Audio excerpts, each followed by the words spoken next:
আসসালামু আলাইকুম। আর এস লাইফস্টাইলে আপনাদের সবাইকে স্বাগত জানিয়ে আজকে আরেকটা ভিডিও করছি।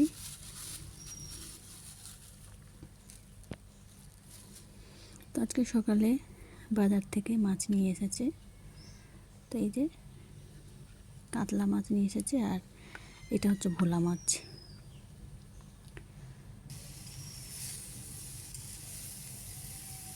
আর এদিকে আমি একটু সবজি ভাজি করে নিচ্ছি, বরবটি আলু ভাজি।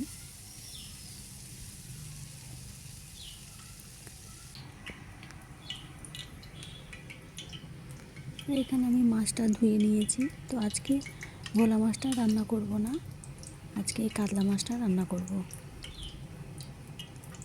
তো কাতলা মাছটা কী দিয়ে রান্না করব সেটাও দেখাবো। তো প্রথমে মাছগুলো আমি ভালো করে নুন হলুদ মাখিয়ে আর ভেজে নিচ্ছি।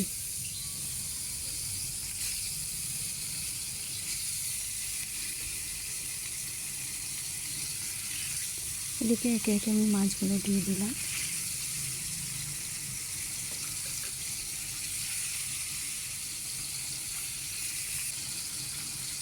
তো মাছগুলো এক পিঠ ভাজা হয়ে গেছে। এবার আমি মাছগুলোকে সব উল্টে দিয়েছি। আর এখানে একটা বেগুন পুড়িয়ে নিচ্ছি, বেগুন ভর্তা হবে। তার সঙ্গে টমেটো, বেগুন আর টমেটো ভর্তা একসঙ্গে ভর্তা করলে ভালো লাগে খেতে। আলুও দেওয়া যায়, বেগুন আলু ভর্তা, কিংবা আজকে আমি আলু দিইনি, আজকে টমেটো দিয়েছি।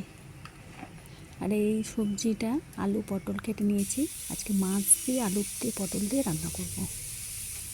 তো তার জন্য আলু পটলটাকে আমি প্রথমে একটু ভেজে নিলাম, নুন আর হলুদ দিয়ে আলু পটলটাকে ভেজে নিয়ে আলু পটলের মাছের তরকারি করব।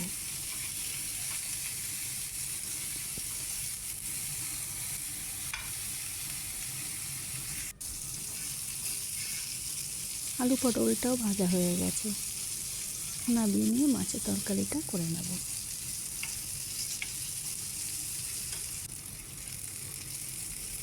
তো এখানে মাছ রান্নার জন্য আমি পেঁয়াজটা একটু ভেজে নিচ্ছি।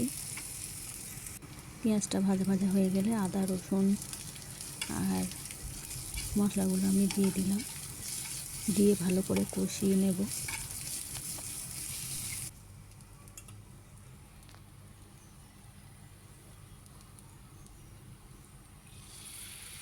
এখানে আমি টমেটোটা দিয়ে দিলাম।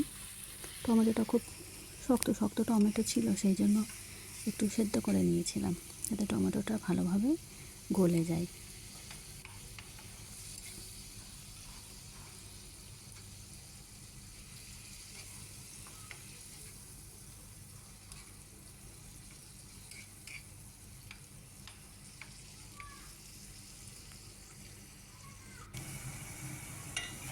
তো কড়াতে রান্নাটা হবে না বলে আমি হাঁড়িতে ঢেলে নিয়েছি।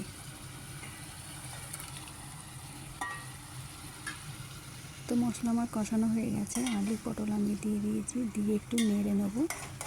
একটু নেড়ে নিয়ে আর পানি দিয়ে দেবো।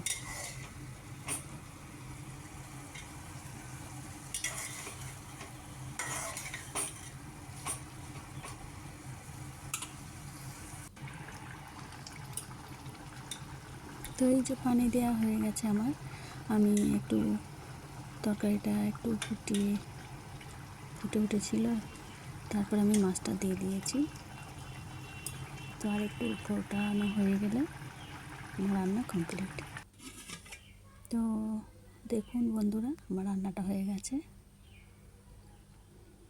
কত সুন্দর একটা কালার এসেছে।